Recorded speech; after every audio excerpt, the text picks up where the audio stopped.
Baiklah, di sini saya akan menjelaskan pengertian jinayah. Dalam fikih, hukum pidana Islam sering disebut dengan istilah jinayah atau jarimah. Jinayah merupakan bentuk verbal noun atau masdar dari kata jana. Secara etimologi, jana berarti berbuat dosa atau salah, sedangkan jinayah diartikan sebagai perbuatan dosa atau perbuatan yang salah. Seperti dalam kalimat jana ala qaumihi jinayatan, yang artinya ia telah melakukan kesalahan terhadap kaumnya. Kata jinayah dalam istilah hukum sering disebut dengan delik atau tindak pidana.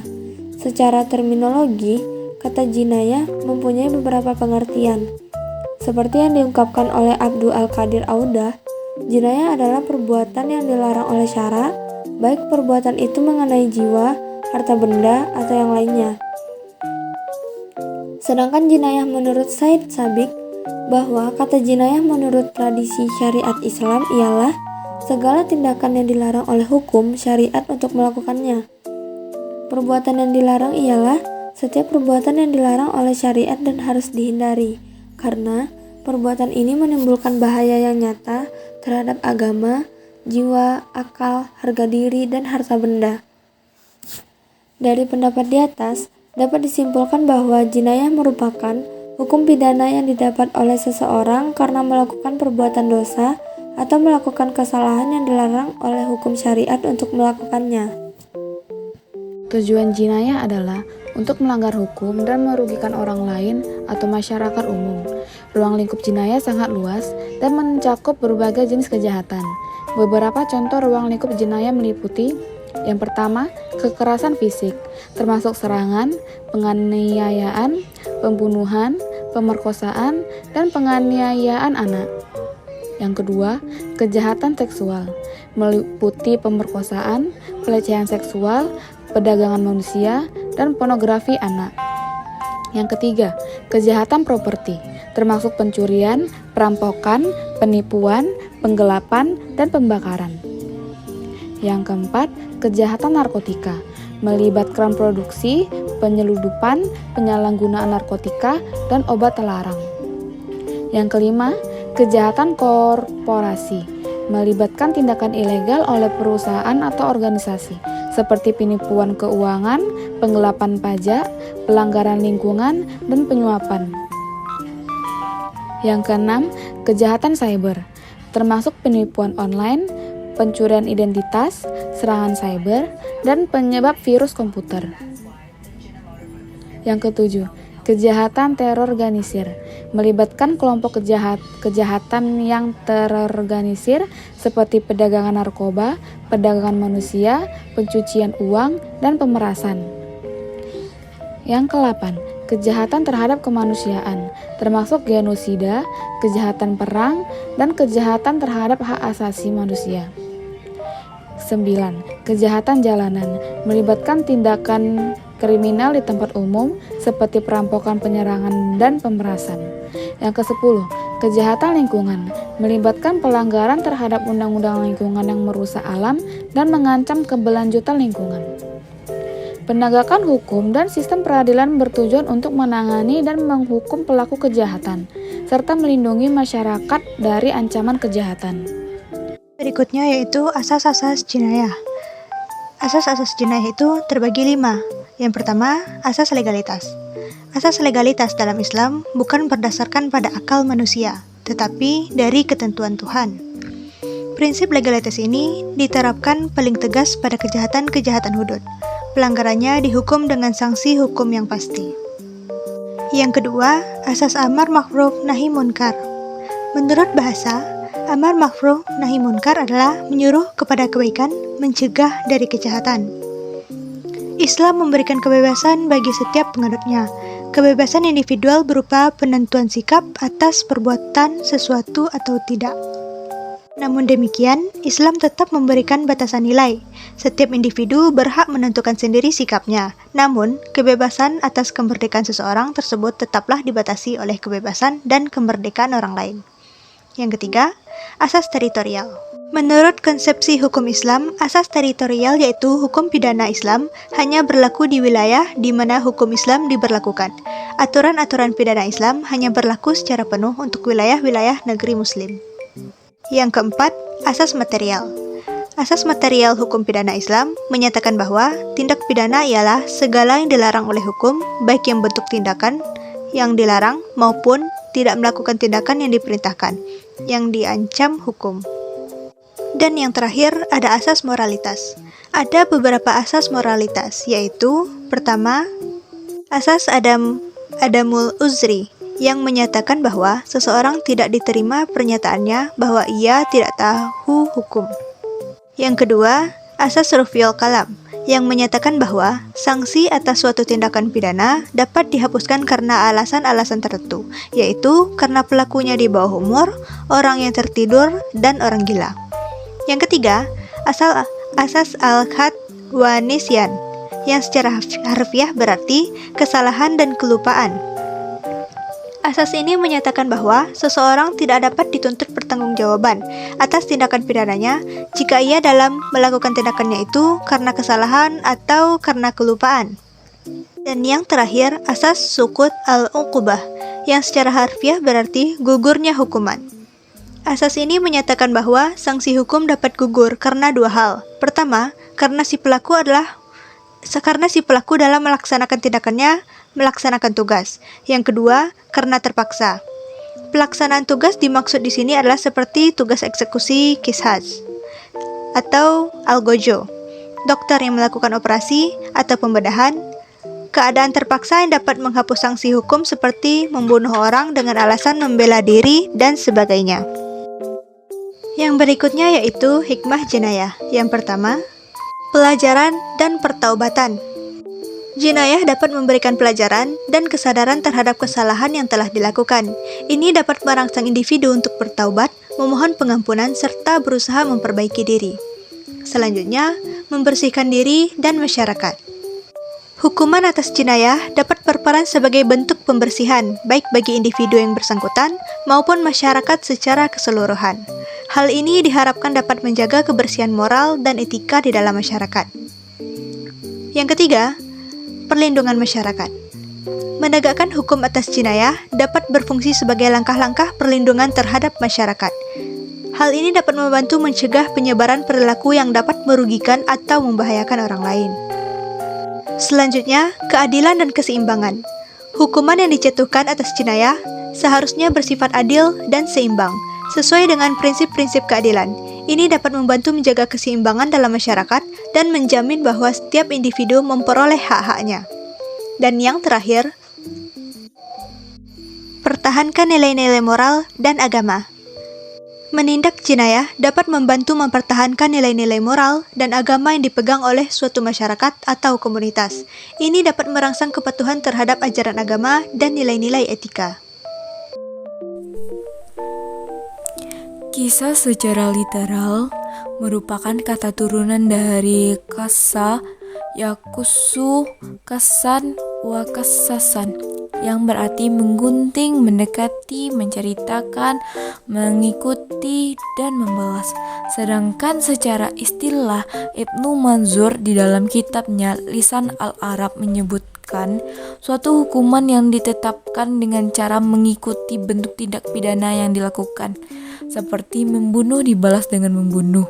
Hukum mati seperti ini disebut qisas karena hukum ini sama dengan tindakan pidana yang dilakukan yang mengakibatkan qisas tersebut, seperti membunuh dibalas dengan membunuh, dan memotong kaki dibalas dengan memotong kaki pelaku tindak pidana tersebut. Adapun menurut Abdurrahman Majri dan Fauzan Al-Ansari dalam menjelaskan tentang macam-macam qisas, ada dua macam perbuatan melanggar hukum yang bakal dikenakan hukum qisas, yakni pembunuhan yang dilakukan terhadap orang yang sebenarnya tidak layak dibunuh, dan pencederaan terhadap anggota badan tanpa hak. Namun, pernyataan tersebut didasarkan pada hadis Nabi Muhammad SAW yang diriwayatkan oleh Aisyah radhiyallahu anhu, yang artinya, dari Aisyah radhiyallahu anhu berkata, Rasulullah SAW bersabda, tidak halal darah seorang muslim keluar kecuali karena membunuh maka dibalas dibunuh. Seorang yang berzina musan atau seorang yang murtad setelah sebelumnya ia muslim. Selanjutnya, mereka yang menjelaskan bahwa pembunuhan yang dapat terkena hukum qisas adalah yang pertama, pembunuhan disengaja. Pembunuhan yang sengaja dengan senjata seperti pedang, pisau, tombak, timah, atau apa saja yang dapat digunakan sebagai senjata atau memisahkan anggota jasad, seperti barang yang ditajamkan sebagai alat membunuh. Contohnya kayu, batu, api, dan jarum. Pembunuhan sengaja maka hukumnya ada 3, yaitu hukum asal, hukum pengganti, dan hukum yang mengikuti. Hukum asal pertama adalah qisas. Hukum yang pengganti adalah asal yang pertama adalah membayar diyat mughallazah. Sedangkan hukum yang mengikuti kejahatan pembunuhan ialah terhalang untuk penerimaan waris dan wasiat. Dalam hal waris ulama sepakat, sedangkan untuk wasiat masih menjadi perdebatan pendapat. Yang kedua, pembunuhan yang menyamai sengaja. Tidak ada orang yang melakukan sebuah pemukulan yang secara umumnya tidak menyebabkan kematian, seperti sekali tamparan atau dengan memukul 1 kali. Akan tetapi korban akhirnya mati, maka perbuatan ini digolongkan sebagai pembunuhan yang menyamai sengaja. Untuk hukumnya sama dengan hukuman sebelumnya. Yang ketiga, pembunuhan yang tidak sengaja.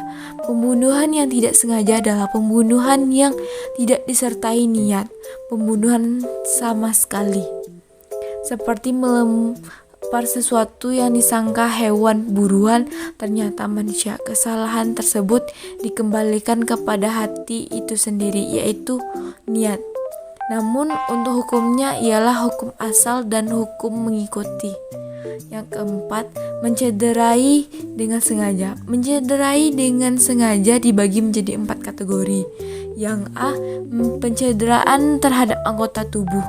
Anggota yang dimaksud ialah kedua belah tangan, kedua belah kaki, dan yang mengikuti seperti jari, hidung, mata, telinga, bibir, gigi, rambut, pelupuk mata, dan sesamanya, yaitu pencederaan yang mengakibatkan terputusnya anggota tubuh tersebut.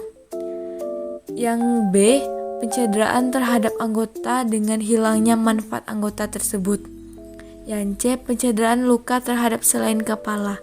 Yang D, pencederaan luka terhadap kepala atau wajah.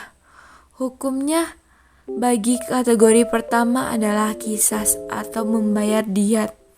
Kategori kedua adalah membayar diyat atau ganti rugi. Adapun pada kategori yang keempat, yang ketiga dan keempat, hukumnya adalah qisas atau ganti rugi, atau hukumnya keadilan, yaitu harta yang dikira-kira oleh hakim berdasarkan pengetahuan dari keterangan pakar pada perkara yang belum ada ketetapan syariah.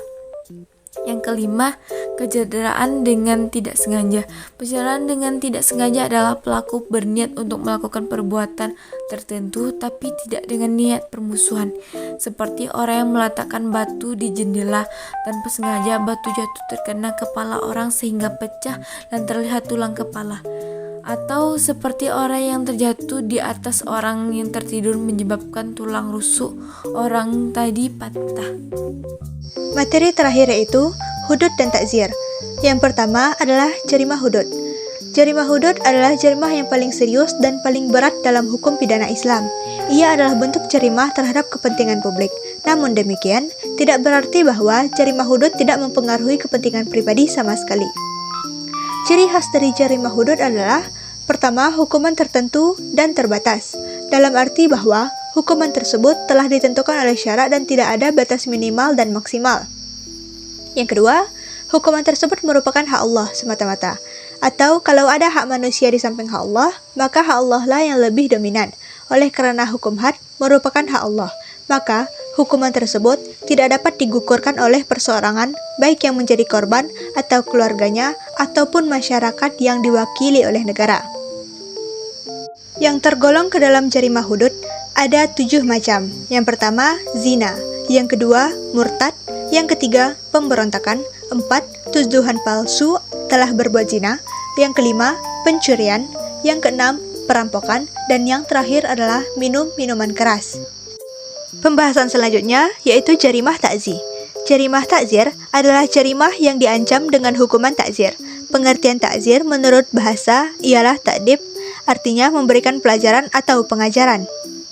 Takzir pun diartikan dengan ar-raddu wal man'u, yang artinya menolak dan mencegah. Berdasarkan definisi itu, dapat diketahui bahwa takzir adalah hukuman yang belum ditetapkan oleh syarak dan wewenang untuk menetapkannya, diserahkan kepada ulil amri atau hakim. Nah, dari definisi di atas, bahwa dapat diketahui bahwa ciri khas jarimah takzir adalah yang pertama, hukumannya tidak tertentu dan tidak terbatas. Artinya, hukuman tersebut belum ditentukan oleh syarak dan ada minimal dan maksimal. Yang kedua, penentuan hukuman tersebut adalah hak penguasa atau ulil amri atau hakim. Landasan dan penentuan hukuman takzir didasarkan pada ijma atau konsensus berkaitan dengan hak negara untuk menghukum semua perbuatan yang tidak pantas, yang itu menyebabkan kerugian atau kerusakan fisik, sosial, politik, finansial, atau moral bagi individu ataupun masyarakat secara keseluruhan. Maksud pemberian hak penentuan jarimah takzir kepada penguasa ialah agar mereka dapat mengatur masyarakat dan memelihara kepentingan-kepentingannya, serta menghadapi keadaan yang mendadak dengan sebaik-baiknya.